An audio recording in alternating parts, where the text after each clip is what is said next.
Hello everybody, this is Toys R Us, and for your bonus Saturday news, that's exactly what I've got in front of me. Now, some of these you may have already seen before. For those of you who haven't, hope you find it interesting.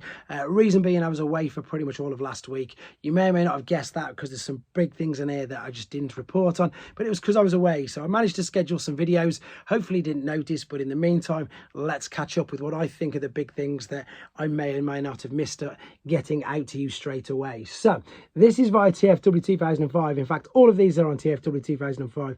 This is the Transformers Soundwave Lego set, and this to me sounds completely true. I totally expect it to happen. Reason being, the Lego figures, they actually transform, don't they? And let's be honest, if they're making a Generation 1 Soundwave, I imagine the transformation process on that, pretty much like the toy, won't be too difficult to replicate. Just something like folding the legs up around the side. So I totally see that happening, and it's just such an iconic character, and I'll definitely have to get that one as well. Moving on to Battersea. Now, this is something that loads of people have been messaging me privately, loads of people have been messaging me on my normal phone, etc. regarding this. So according to TFW 2005, this is all true, by the way, but I can now tell you quite a bit more. So obviously it's opening to general public on Wednesday the 27th, but I've already done a quick video on here, and I'm going to be doing a much more detailed one later on today, because now I know what I'm allowed to say. So I will be there, guys, on the Tuesday, so which is the day before the general public opening. I've got full access for the entire day. There's two things going on. There's a day event and there's an evening event. I'm going to be doing both. I'm going to be covering all of that. I'm going to be bringing you guys as much footage as I possibly can, perhaps live streaming, interviewing, and just basically showing you exactly what's there. So for everybody who can't make it there, or has no access to getting to London anytime soon, keep your eyes on this channel. A, later on today for the updated video, and B, of course, on Tuesday the 26th when I will be there. But it does open officially to the public on the 27th, which of course is great news, and fingers crossed I'll be getting my hands on one of these comics as well. Okay, moving on.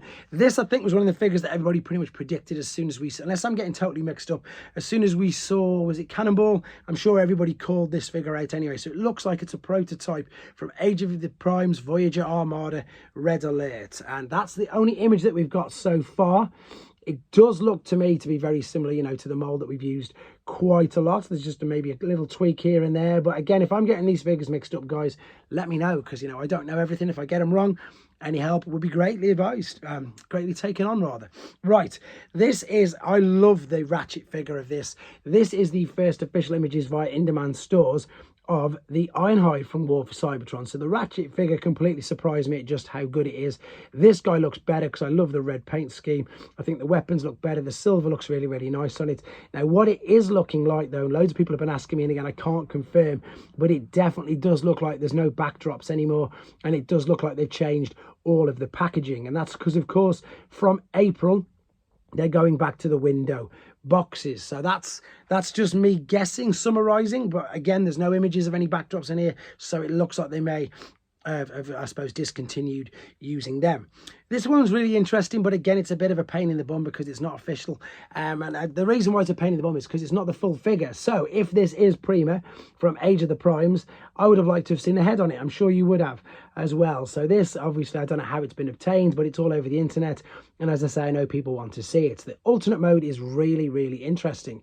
Initially, I thought at first, looking at the figure, oh, it's a crosshairs, or, the old Ironhide mold retool, but now it looks completely sort of different.